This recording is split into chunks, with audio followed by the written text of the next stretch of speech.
conversations that keep you in the car. The Carol Anne Meehan Show returns on 1310 News.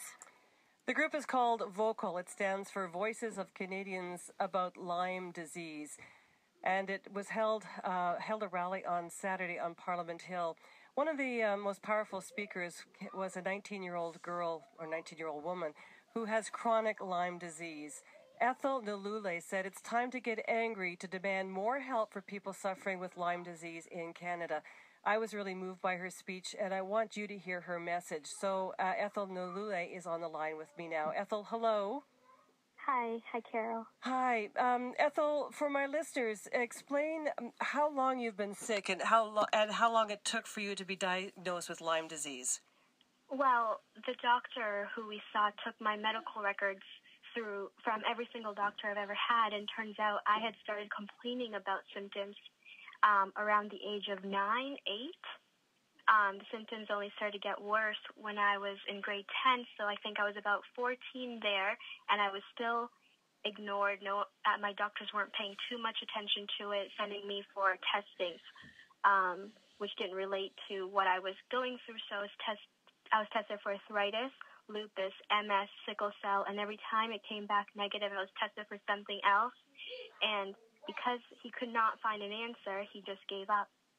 And basically, you were left with the feeling that this was all in your head. You were dreaming it up or imagining it? Yes, a rheumatologist. Because I've been athletic my whole life, a rheumatologist told me that I was just stressed out and that my body was probably going through withdrawal from not exercising as much as I used to, and that I should exercise even though the longer I walk or lift anything, my joints would swell up. I physically could not exercise, but they were demanding me to exercise.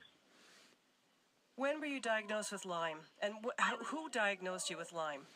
I was diagnosed August of 2015. I was diagnosed via the Western blot test in America by an American physician. You had to go to the U.S. to get it done? Yes. That was a bit of the speech that you gave on Saturday, was that Canada's got to wake up, that this is a big problem up here, and the people who are suffering like you are just being ignored.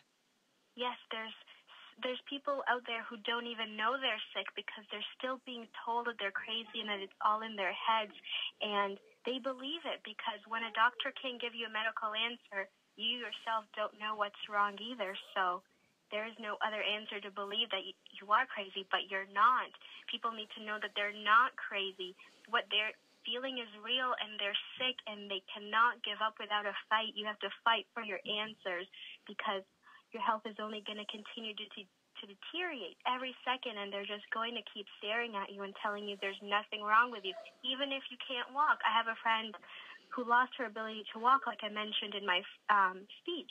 She was told that there was nothing wrong with her, even though she physically could not stand up, and that she had conversion disorder, which is, I think it's like a neurological disorder where your brain is basically telling you that not to walk. But she had Lyme disease. She's walking now after antibiotic treatment, but she was told it was conversion disorder and there was nothing wrong with her.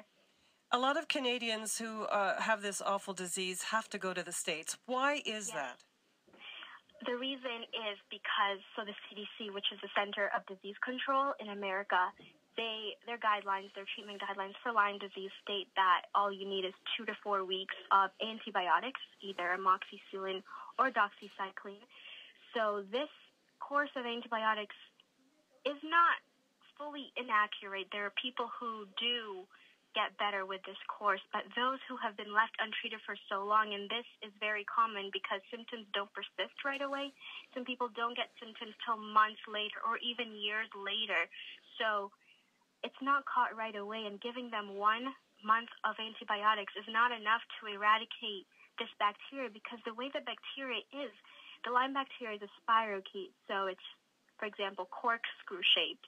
So it can burrow its way through bone, tissue, organ, and all the systems, basically, invade all the systems. So once it's been left untreated for so long, it's replicating, building biofilm, transforming into cyst form. They can even release antigens onto healthy tissue so that when our killer T cells come to attack, they're destroying our healthy tissue and not the bacteria. So then they can hide in biofilm as well, which is a substance. It's kind of like a shield. So the bacteria protects itself. So the doctor is giving you 1 month of antibiotics, and the antibiotics are not touching the bacteria at all because it is hiding. And once your 1 month is gone, the bacteria comes out, you continue being sick, and your doctor says, well, you shouldn't be sick. And they can't continue to treat you after that 1 month, or they lose their medical license, because as a doctor, you have to follow the medical treatment guidelines.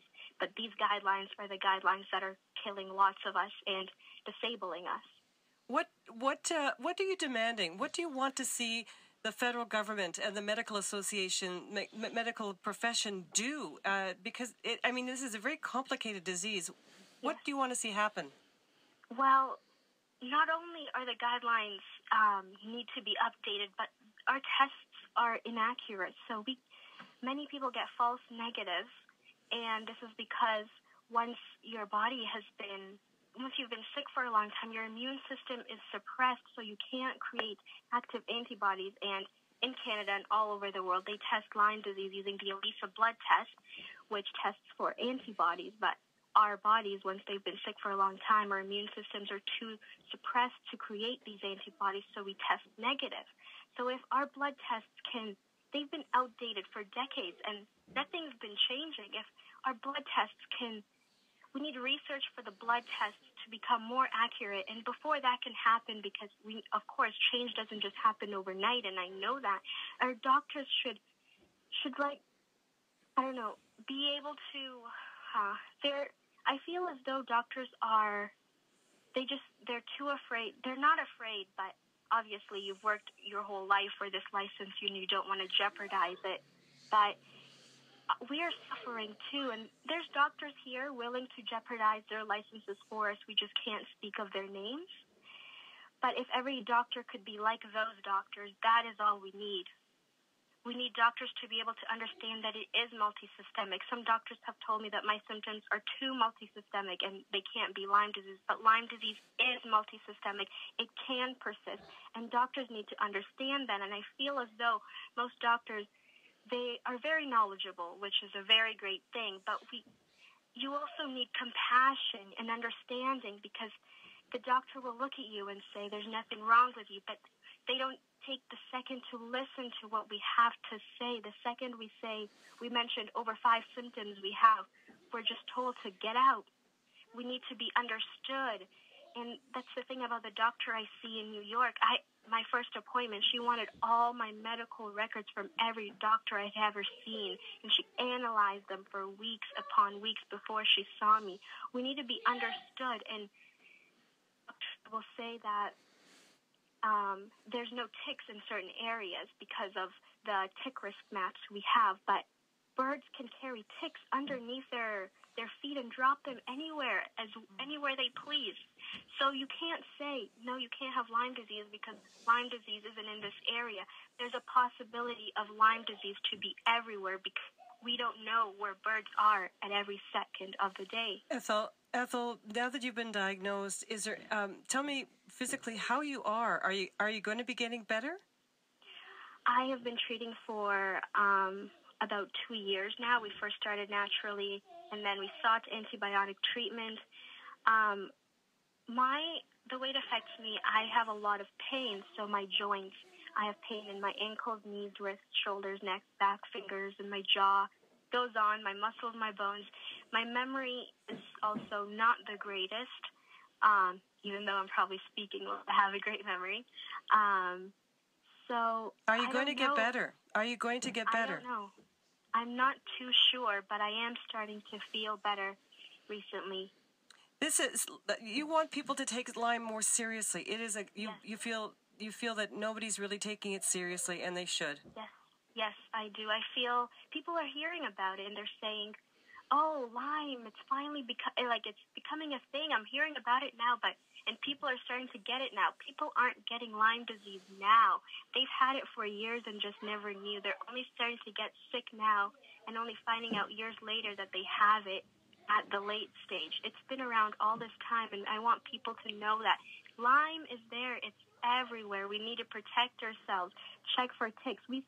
not to scare anyone, like the outdoors, you should not be afraid to go in the outdoors. They're fun. It's summer. But to protect yourself, you know? Because if we aren't preventing, the least we can do right now is work on teaching others how to prevent it, because if they get caught up in this, I don't know what it is, then they're going to have a hard time finding treatment and answers, and it's a long road to recovery once you've hit the late stage. Yeah. Ethel, I want to thank you, and listen, all the very best to you. Thank you for your message, okay? And thank you so much. Okay, Ethel Nalule is a chronic Lyme sufferer, and you can hear it's not easy. We have to take this seriously. Protection is key, but we also have to find treatment for those who are suffering.